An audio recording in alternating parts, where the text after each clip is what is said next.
that's what you want to do. Amen. Amen. Amen.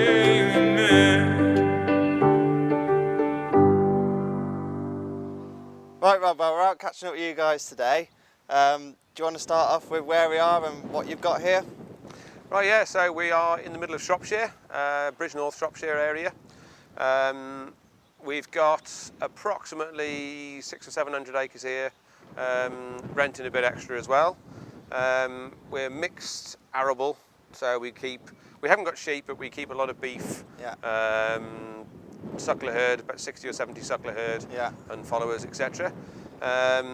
We have about 500 or 600 acres, 500 acres here at home, arable, and then a bit away. Keeps us busy. Tell us a bit about the background of the farm then, Rob, and how it all started. Right, so back in just after the Second World War, my granddad took on a small part down the road, a couple hundred acres. We've grown and grown and grown that over the years. We were farming just over 1,000 acres at one point. I'm now third generation here. My son is just coming into farming now, so he's fourth generation. He's been at Harper Adams studying ag over there. We grew the farm, we grew it to just over 1,000 acres, and then a few years back my dad and my uncle split the farms up, and we've sort of took it on from there and took our own business on from there, really. So we run about 200 to 250 cattle, give or take, take them, sucklers, take them all the way through to fattening. We've got a nice market at Bridgnorth, which we take into there and take all our fatted stock into there. Yeah. We buy off local farms as well. One of the sidelines we got is I sell a lot of corn, a lot of feed, animal feed, farm to farm. That I think we've moved in excess of 1,200 tonne this year, I think, farm to farm, as well as what we're using as well. So I buy a lot of that stuff in as well. So that's other things we do. But yeah, arable mainly.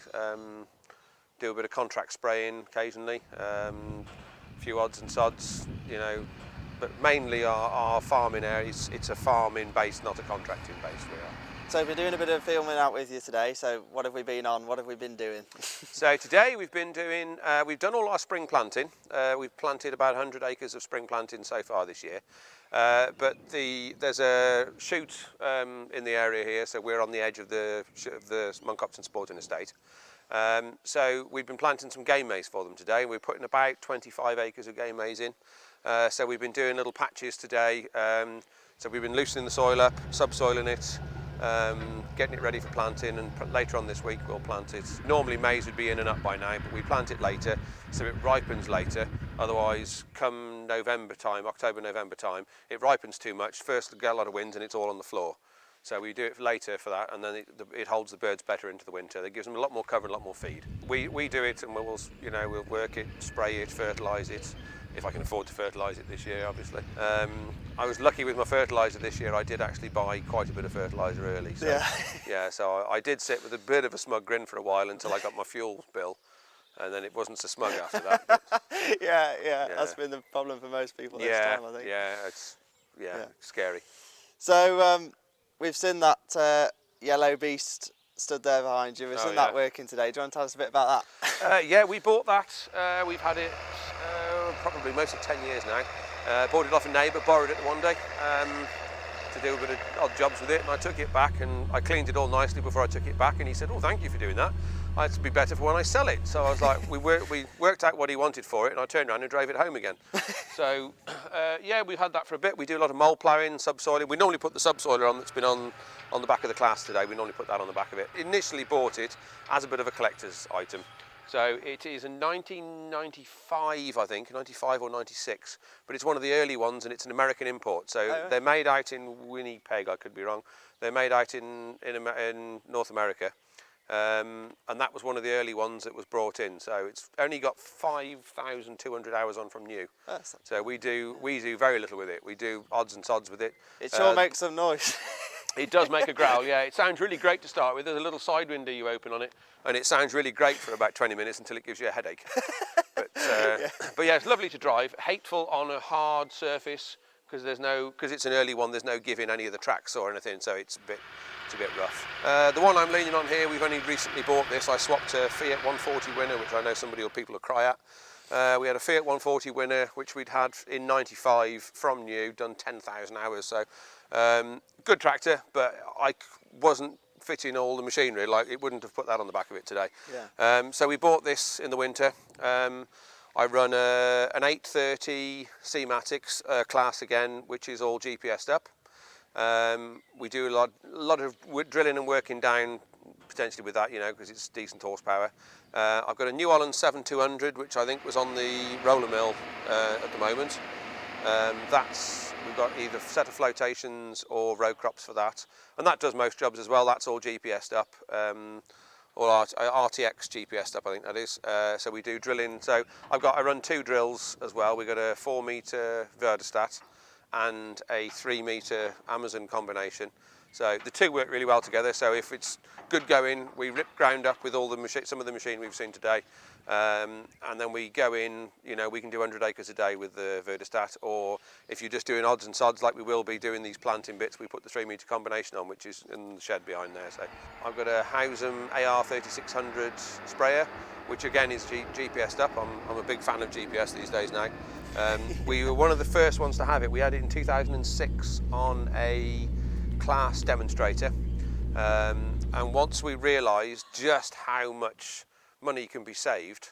I mean, I know everybody tells you that you go to the sales spiel and they go, oh, you can save money, good idea, and then you actually work it out yourself. And when we did, you know, certainly with a sprayer, you work out how much smaller the fields are with the GPS section control, and then you work out how much it's costing per hectare on fuel, time, sprays, fertilisers, etc., etc.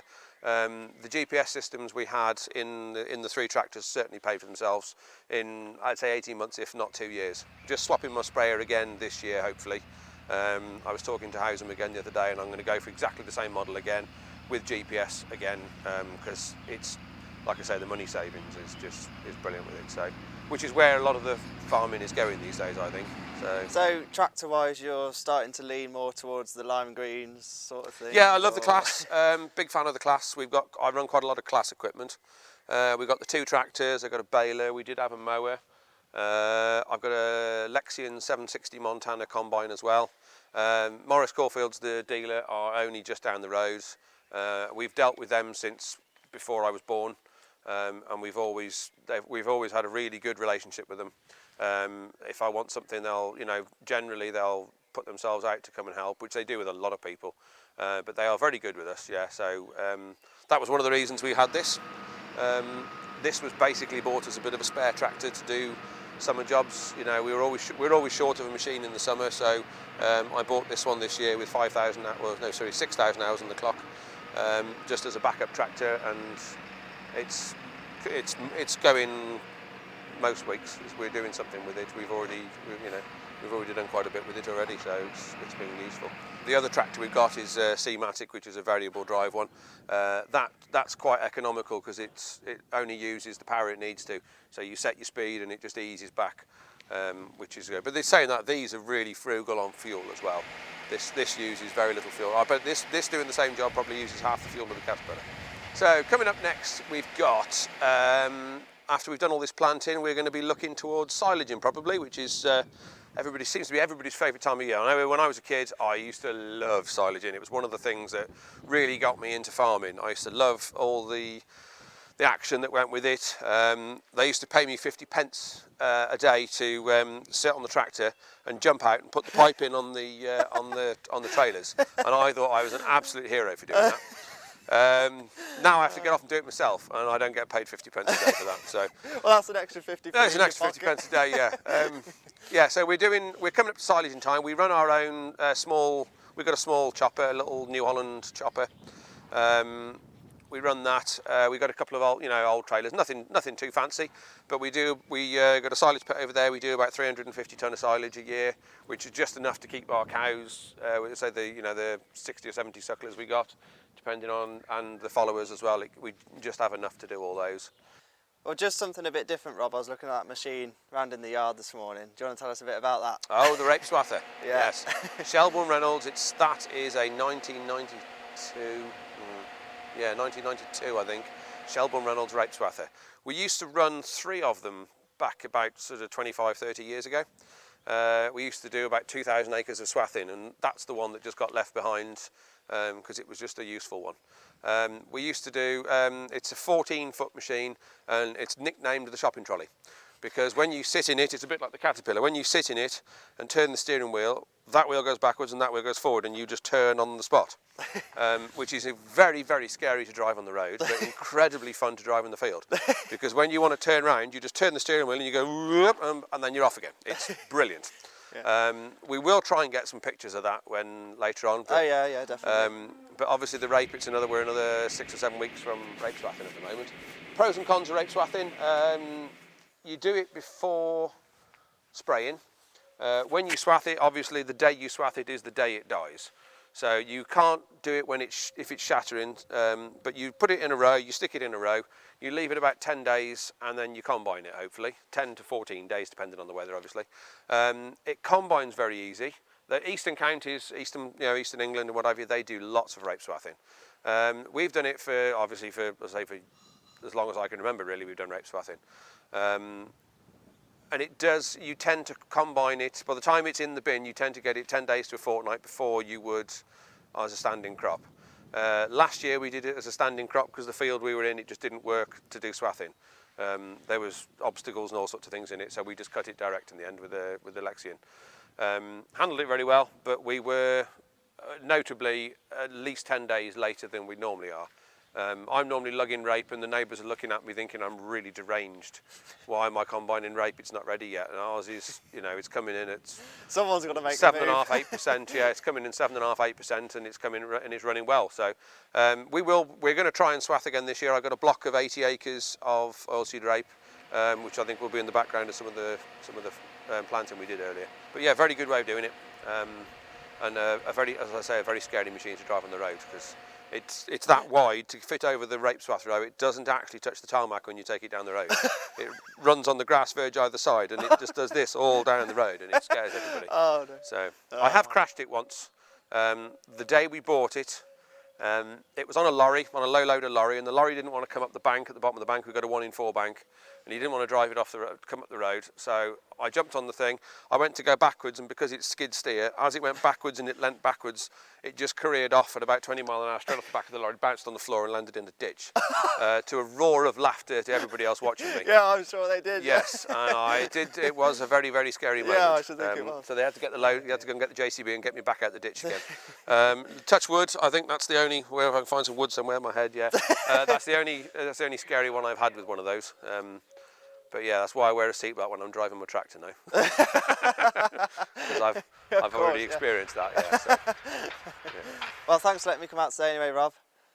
It's been nice to catch up with you. Hopefully come out and see you again soon before harvest. Yeah, we'll come out again, yeah. We'll obviously, you were one of the first I ever started coming out to see when I first started the film. Yes. the filming, yeah. So yeah, I'll hopefully be back again before harvest and maybe catch up with you when you're silaging or something. Absolutely, yeah, brilliant. All right, well, cheers for that, Rob. No worries, Tom.